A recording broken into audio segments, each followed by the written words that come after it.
and welcome. Today we're going to host our winter sports athletic meeting via a video. We figured it would be a lot easier to do it this way instead of hosting it at school where it's kind of difficult to get to a meeting time for everybody. So now you can do this on your own time, but we do ask that once you are done watching this video that you take a chance to answer the quiz questions that we have for you and sign off that you have done the athletic winter sports meeting. So thank you again for watching this video, and if you have any questions, you can always email me or fast direct me as well.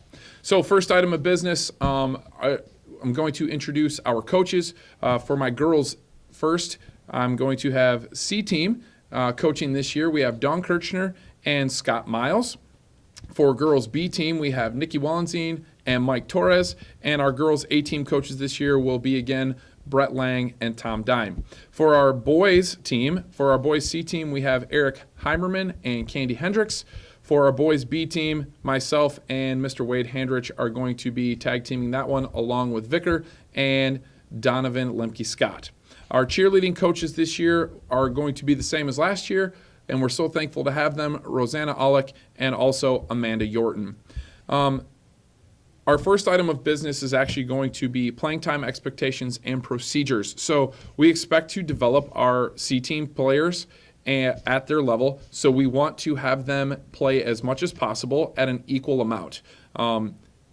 Our B team playing time is guaranteed, but it's not necessarily guaranteed to how much they will get. I try to rotate pretty well, as well as Mr. Torres and Mrs. Wallenstein. They're going to also make sure that they get their players rotated on a pretty fair basis.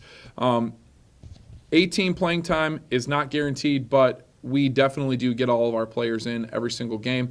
Sometimes the amount is tough to determine or gauge, just depending on how the game is going, but we do look for opportunities based on the score and also the flow of the game to allow for more playing time for some players than others during the course of the season. Practice expectations. All practices, we're asking that only our athletes and coaches are in there. This just allows for less distractions. We only have a certain amount of time that we get with the kids, and we're asking that if you could please wait outside in the narthex, that would be perfect. I will have study table inside the gym for the girls during my practice time, and that is the early time from 3:15 to 5, so the girls are allowed to be in there. But if you have something pressing that you need to get a hold of your child for, we ask that you would come grab them and then just kind of talk out in the narthex. As far as dress for practice, we ask that kids be ready, that they have their basketball shoes with them, that they have their shorts and their t-shirt. Parents of boys basketball, I will be sending a separate message. There is one equipment issue that I do want to discuss via a message, so please check your Insta team. I will be sending that out later today so that you can talk about that with your family. Concession signups and eligibility to play. Thank you so much. As we took a look at the concession signup, we only have a few spots left open. So if you haven't done that, please get signed up ASAP. If you weren't able to get signed up because it filled up so quickly, maybe take a look at the schedule and see who's working and see if you couldn't substitute out with somebody. 5 might have put us a little bit over, but I know some people may be willing to share their spots. But I am asking that you take the initiative, please, as parents, look and then try to get signed up for at least a slot or two if it's already filled. We don't want that to be where 1 or 2 of our families are doing the majority of the work. We want this to be shared across the board, boys, girls, basketball, and cheerleading as well. Priorities for our teams. Our first and foremost priority is that we are God honoring. Each win and loss that we experience this season will be used to honor God, because we can grow through victory and through defeat as well. And let's be fair, even if we do have a professional athlete in our midst, we can learn a lot about ourselves and how our opportunities through sport can be used to give God the glory and Him first and foremost. Our second priority is our behavior on and off the court. This goes for how we address fans. Sometimes fans will heckle us a little bit. How we address officials. Sometimes there are calls officials make that we don't always agree with. I'm asking my boys and girls to please handle themselves in a mature fashion. We're asking our players also that when they are talking with their coaches and being respectful of their coaches, that that is our second priority, and that is just respect. So please and thank you for reinforcing that with your child ahead of time. Before and after each game are great opportunities to talk through how we respect our coaches, officials, and also other fans who may be not necessarily cheering for us. We are student athletes. This is our third one, and we're not athlete students. So I will actually be checking grades on a weekly basis. I checked today, and we have sent out notices for a few that may have had some academic ineligibility. So please be wary of that. Please be looking at Fast Track with your children and going over the policy with them. 2 Ds or 1 F would render them at the beginning of our academic ineligibility policy. So if you could please take a look at that with them and go over what that means and how that could affect their playing time moving forward. If they're able to get their grades pulled up before next Monday, before we play on Tuesday, then they are good to go. But I will be, again, going over that on Monday before our games on Tuesday.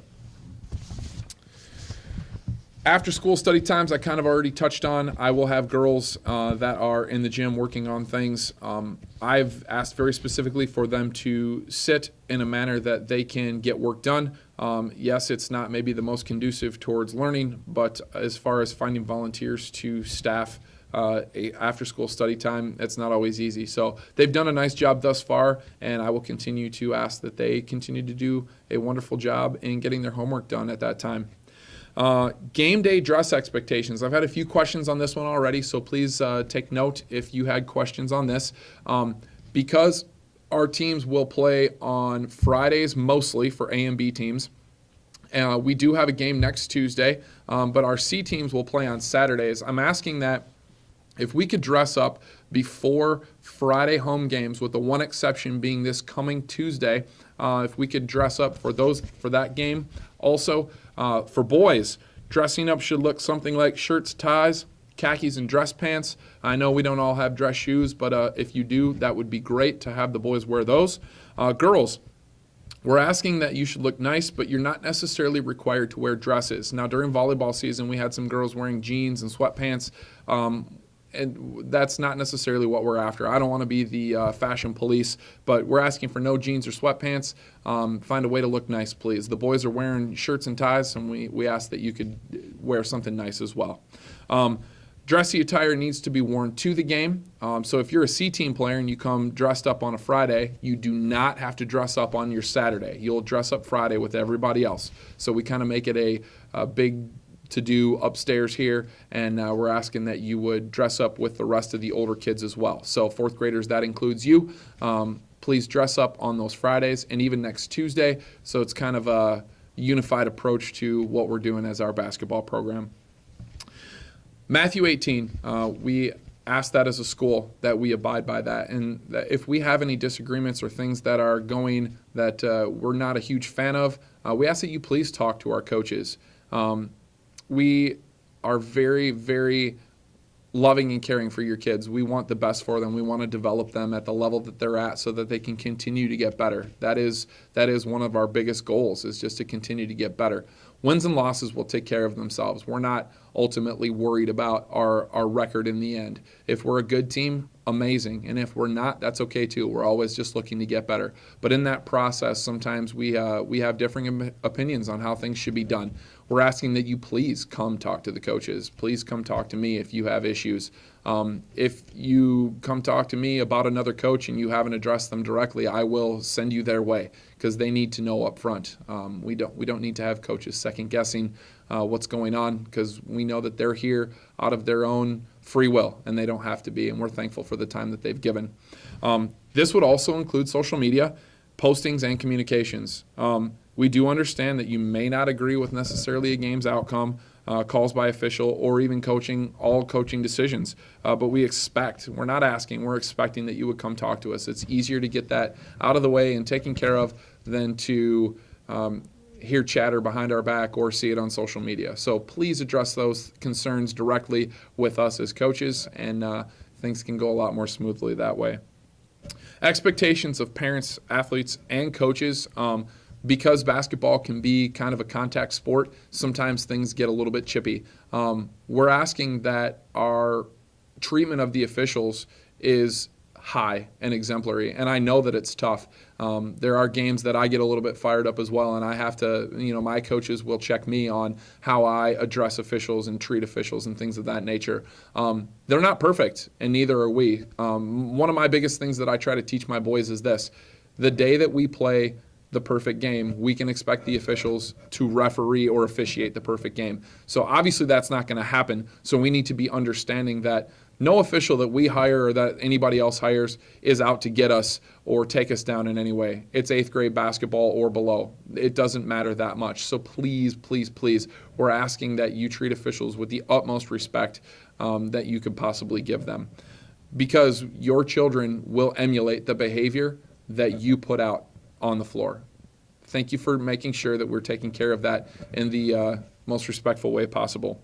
Bus fees this year are totally different. Instead of $40 that we used in the past, we are doing $25. And the reason for that is we are not taking a bus home anymore. I was only having a handful of kids take the bus home, and $40 per family per child was getting a little bit burdensome. So I looked into a different bus company, number one, and also having the bus just drop us off. So please, please, please, if you are going to send your child on the bus, they need to have a ride home. They will not be transported home on a bus. This is not necessarily something that I would like to take care of at 9 o'clock on a Friday night. So please, if you could arrange this ahead of time with your son's or daughters, parents, friends of theirs, please take care of that ahead of time. Ultimately, we'd love to have you come to the games. I think it's an amazing opportunity for you to support your child and what they do, whether they're playing really well or not playing really well. They love having you there, and they love having your support. So if we could please arrange rides if you're not going to be there, or work our best to get there and show our children the support that they so desperately want, that would be amazing. Fees, as much as possible, if we could have those paid as soon as possible, that would be great, so that I can get that done and taken care of.